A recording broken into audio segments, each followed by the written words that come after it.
someone waits for me.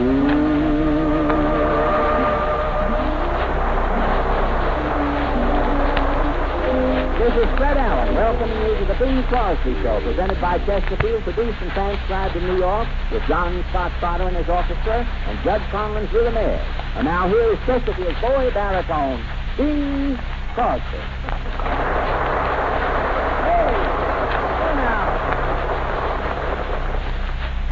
What are you doing here announcing this program? Well, Bing, I've been out of work for so long, I'll take any kind of a job these days. Well, you sound like a man whose hopes are so shattered that you'd even appear with hope. Well, I am desperate, but not that desperate. To get this job tonight, you know, I had Ken Carpenter rubbed out. You had Ken rubbed out? Yes, I had his name erased from the script. Where's Ken now? Well, he's lying out in the alley. I've got Toots Shaw sitting on it. Well, boy, that'll keep him from blowing away. Yeah. Anyhow, Fred, it was nice of Carpenter to let himself get rubbed out so he could slip you a little work. Well, Ken had nothing to do with this thing. This job, really, frankly, I got this job from my employment agency. Yeah, but, Fred, you're not an announcer. You're a comedian. Oh, well, that's with another agency, Bing. Mm-hmm. Them I never hear from.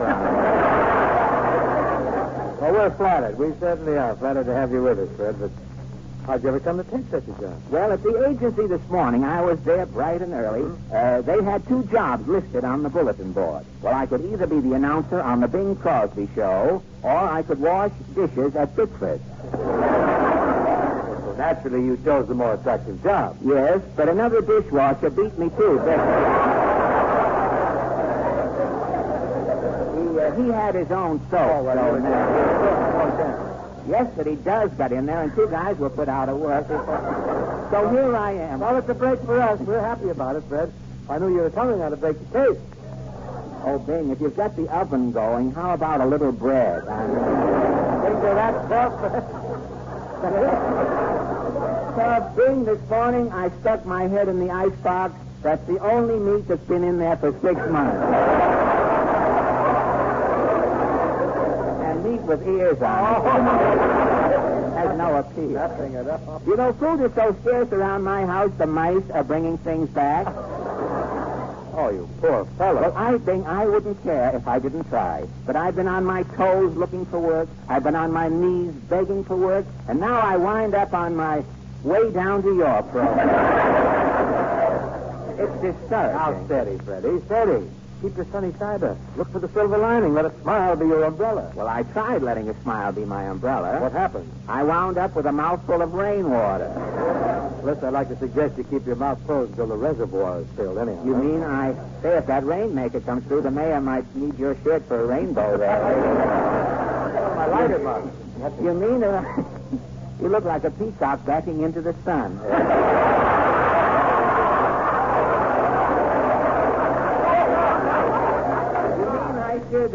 I should keep my trap. Well, for just a few seconds, Fred, on account of the rhythmers gathering around for the opening number. It's a thing called Yodel Blues from Texas Little Doll. Oh, swell. You ready, John Scott?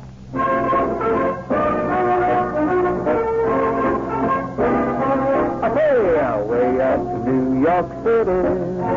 They talk a different style. They're so busy making money that they ain't got time to smile. He says the doggone crowded. I searched for him in there. I went back home to Texas to get a breath from there. Oh, that's the blues. I got the blues. Just for you. And I'm the Jew. And the sweetest little home I ever knew. Oh,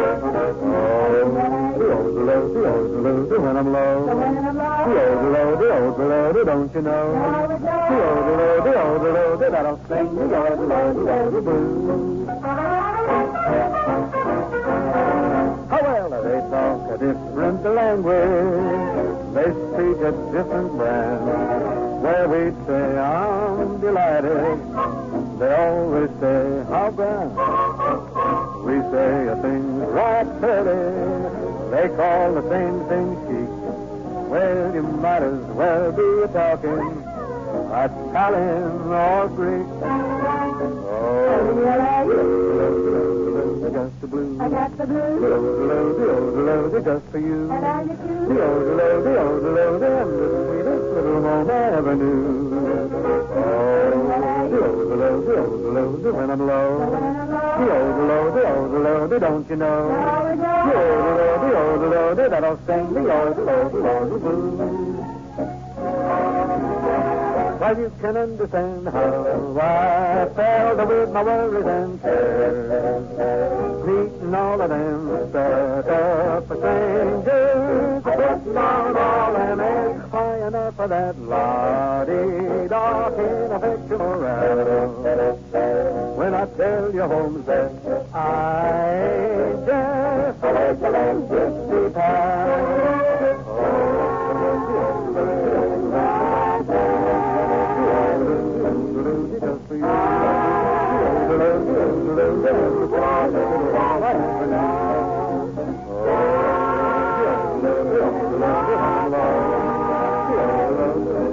Don't you know?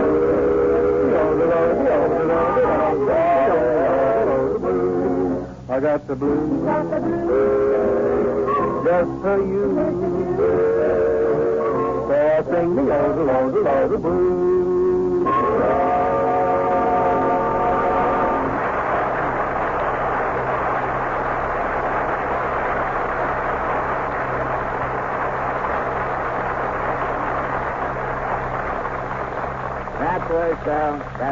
That was very good, Dave. Well, thanks, Fred. Of course, being your announcer, I'd have to say so, even if I didn't think so. Well, I wouldn't let it worry you. Being a big ham, I'd think so even if you didn't say so. You know, that's one thing that burns me up. What, man? The compliments that fly back and forth between the announcer and the star on a radio show. What do you mean? Well, the short-winded star gasps a song. Oh. And the announcer says, very good, Ding. Then the announcer does a commercial, and the singer says, very good, Ken. All through the show, they stand there telling each other, very good, very good, very good. And like this, they kill a season. Well, that's just radio etiquette, Fred. For years, I've been waiting for a star to finish a song and for the announcer to forget the very good stuff. Just once, Ding, I would like to hear an announcer say, oh, well, better luck next time. Don't you try to revolutionize radio just because it's on its way out. We got a big enough problem here tonight. Problem? Yes, it's time for our Chesterfield commercial and no Ken Carpenter. Are you by any chance insinuating that I personally am not equipped to sing the praises of your product? Well, possibly that's a blunt way of describing the It is, situation. I just feel that to talk about Chesterfield, one should have a smooth, melodious, clear, resonant voice. Oh, you mean like Arthur Godfrey? Why, when Godfrey sings, they have to step on a bullfrog to give him the pick.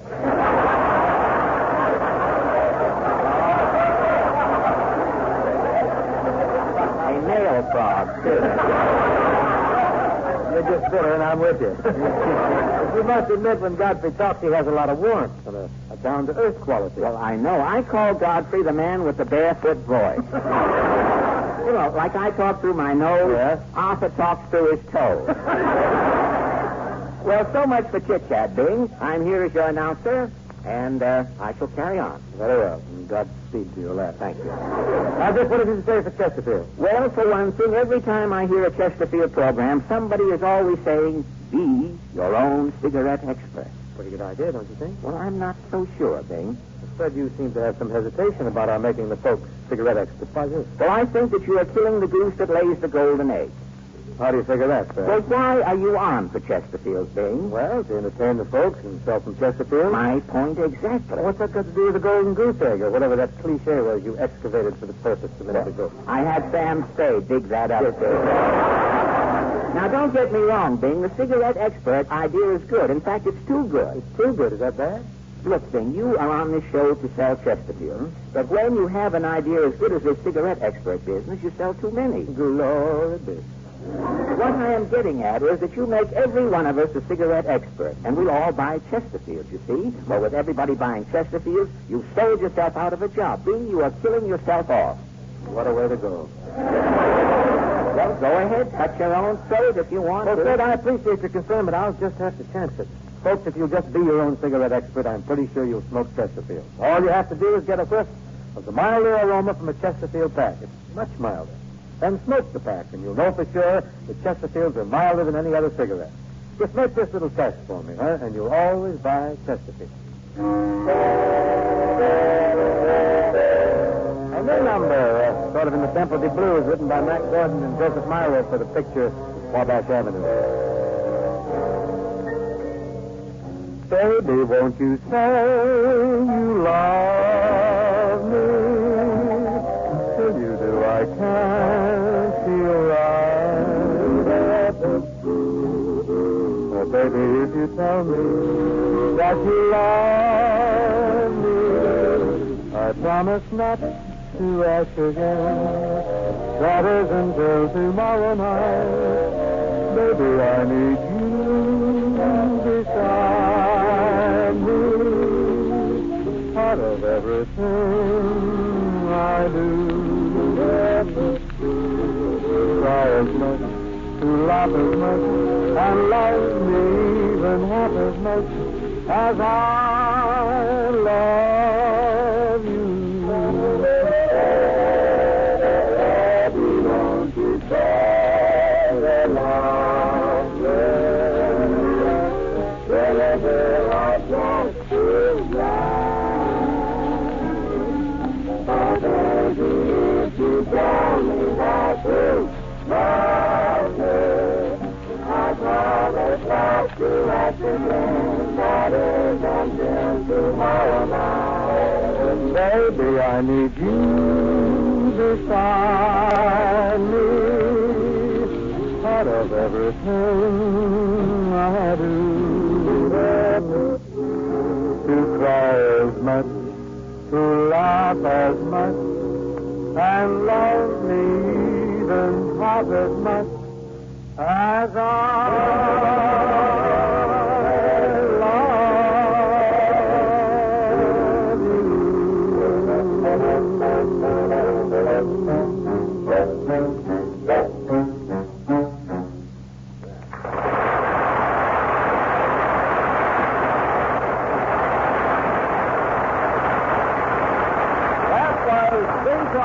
Singing, Baby, Won't You Say You Love Me? And very good, Bing. You thought it was very good, huh, Oh, Ted? very good. Oh, there they go with that very good routine. And what are you doing in here anyway, Mr. Carpenter? You're supposed to be out in the alley. Well, I got so homesick for a commercial, I just had to come in. The commercial's over.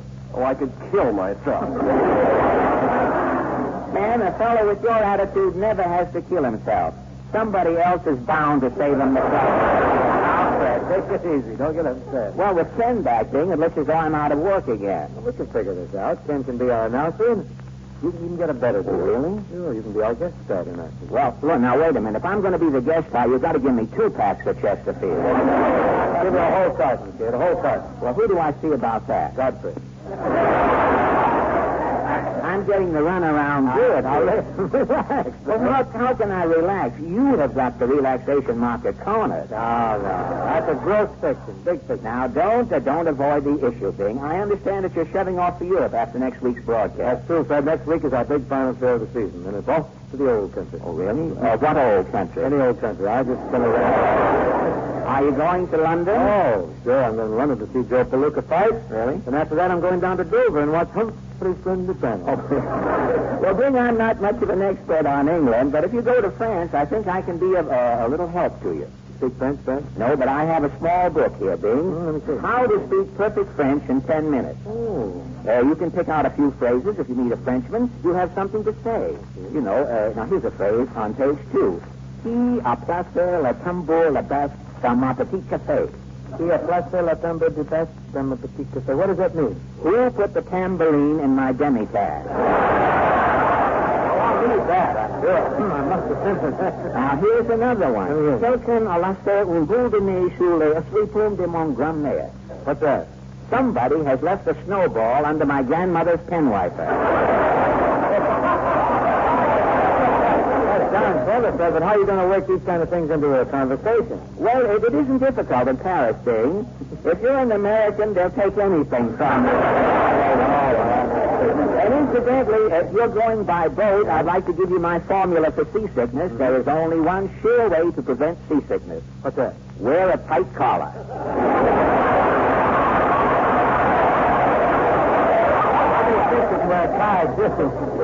And also, if you're restless at night while you're in Europe, you can make your own Sanka.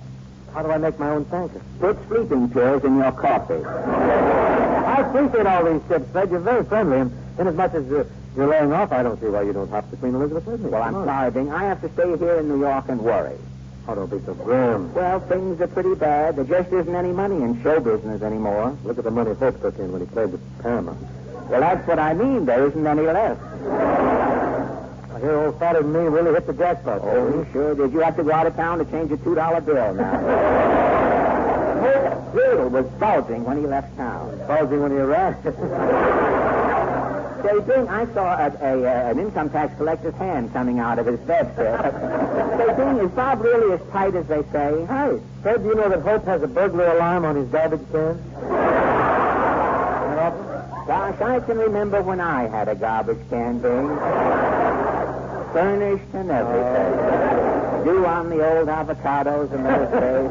When I wish you'd stop feeling sorry for yourself, Fred. Certainly a man with your talent and your experience can get back in radio. Well, what radio, Bing? Let's face it. Radio has come to the end of the trail. You mean people in radio are feeling the pinch? Oh, malnutrition is on the march, Bing. Take those detective programs. The fat man is now the thin man. And the thin man is now the shadow. Sam Spade is digging up cliches for you, too. One man's family's on relief. The Lone Ranger is looking for a loan. The Whistler is all puckered out. And John's other wife is on her last lap.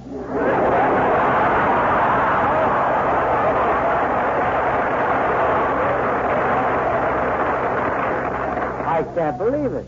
Things are so bad in radio, John's other wife is dating John again. Oh, the poor girl. The last I heard, Stop the Music is calling people collect now.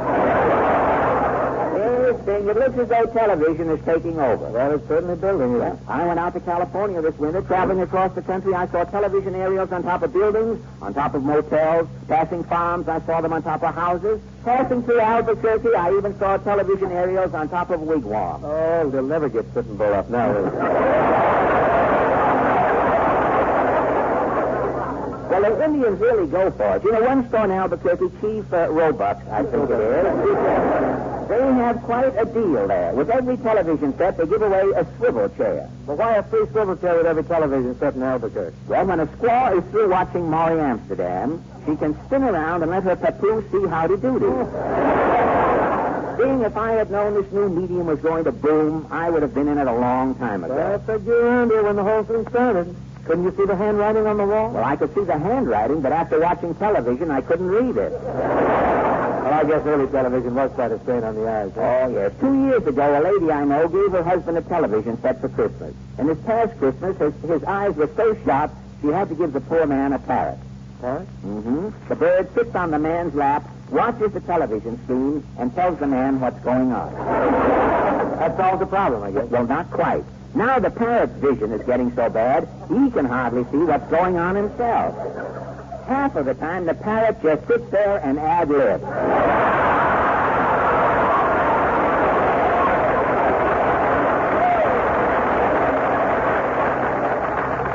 Seeing if the parrot's eyesight gets any worse, they have to get something for him. Well, how about another parrot? Bing, if this parrot had another parrot, do you think he'd sit there watching television? Well, one thing, Fred, this new medium's going to create a lot of employment. A lot of unemployment. So it works both ways. That was a forgivable scammer, that. Yes, I hear they're bringing a tribe of headhunters over from Africa to shrink actors for those small television screens. And I have an uncle in Far Rockaway who's now using his wine cellar to age pictures for television. Oh, they had a real oldie on one TV station last night. What was that? Samson and Delilah. Oh, no, Fred Sampson Delilah's a new picture. Oh, the one I saw had the original cast. Well, now, all television entertainment is just movies. They have some great live shows. Have you ever seen Milton Berle? Well, frankly, I don't watch Burl's programming. Anyone accepting entertainment from Burl automatically becomes a fence for stolen goods.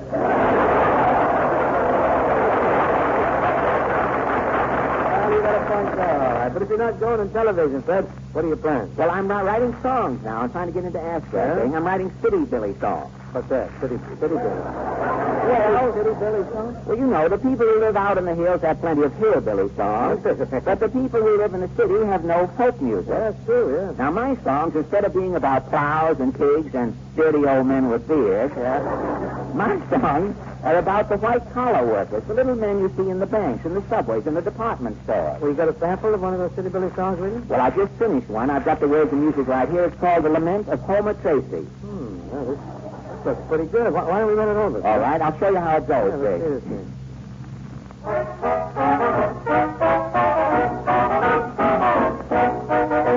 Listen, folks, the song we'll sing, a different sort of ditty. Our hero didn't live in the hills, he lived in New York City. Our hero lived in New York City. His name was Homer Tracy. He worked in the department store, and the store was owned by Macy's.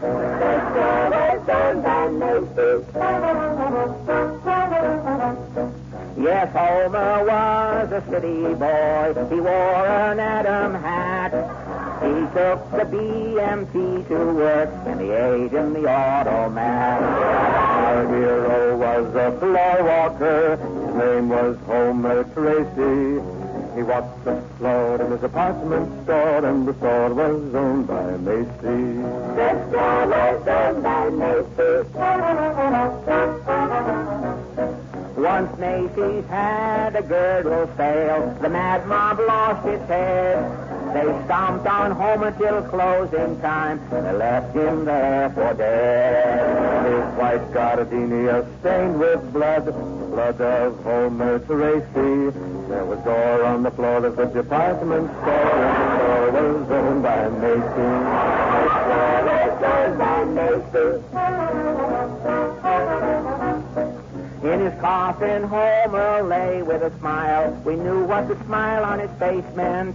Homer Tracy was still with Macy. They buried him in the basement. The tap on Homer's grave says life is just a symbol. I would be alive today if I had worked for Gimbal.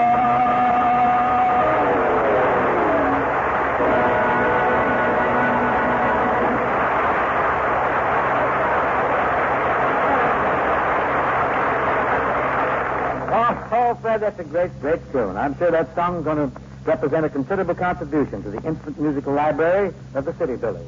They'll adore you.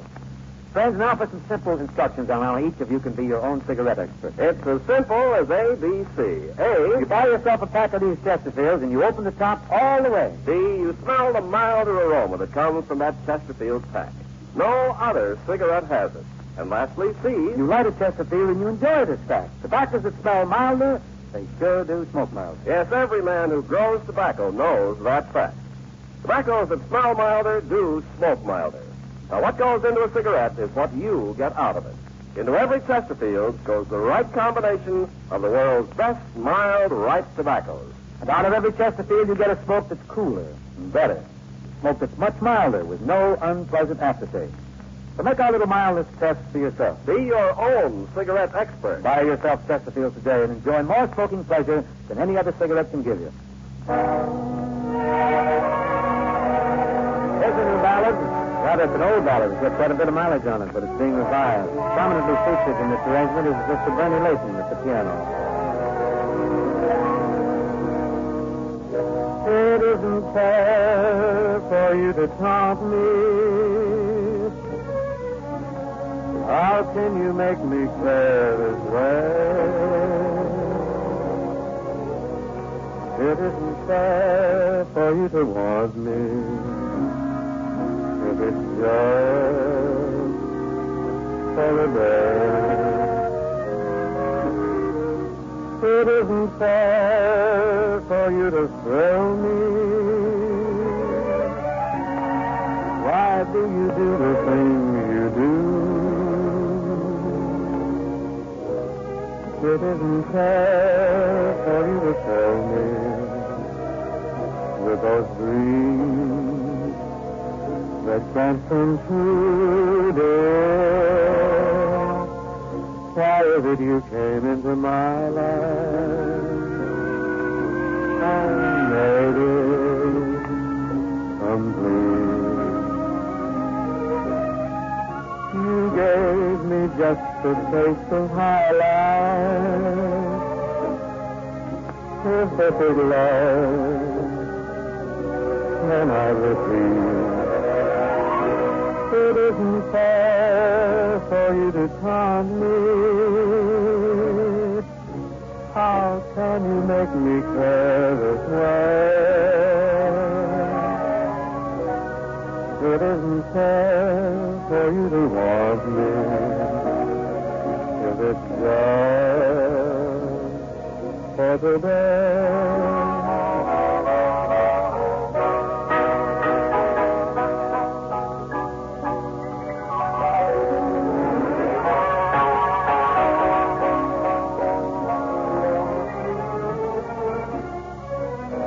It isn't fair for you to want me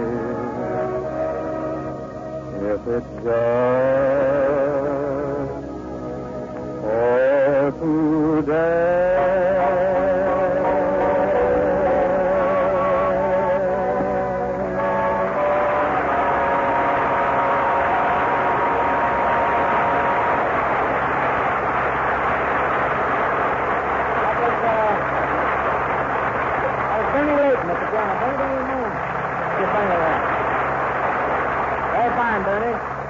Dick Himber's tune, isn't there? Well, that's about it for this world. I want to thank Fred Allen for dropping in with all that valuable advice, and as always, his great wit and charm. Well, I enjoyed the visit thing, and take it easy when you get over there to Paris. What do you mean, take it easy? Take it easy. Now I'm going to have fun. Well, don't forget, being at your age, fun is like insurance. Fun is like insurance? Yes, the older you get, the more it costs. Well, then I'll just loaf around the Louvre, I guess. Hang around the Louvre. Yeah. Well, who's with you next week, Big? Next week, Fred, is our big farewell show of the season. Our guests will be Bob Hope, Arthur Godfrey, Perry Como, and Gary, Dennis, Phillip, and Lindsay Crosby. What about Mr. Paley? Isn't he going to be... Mr. Paley is going to be at the controls. Oh, at the controls. He knows those. Oh, he does. Well, see you soon, Fred. Well, bon voyage, Bing. What's this, Bon? What does that mean, Bon? Well, I gave you the book, the little red book. What's Okay, it up in there? I'll look at it. Small pen at the big pen. I'll see you again. Okay, right. With an asterisk? I don't know. Okay, see you next week for Chesterfield, folks. The best cigarette for you to count.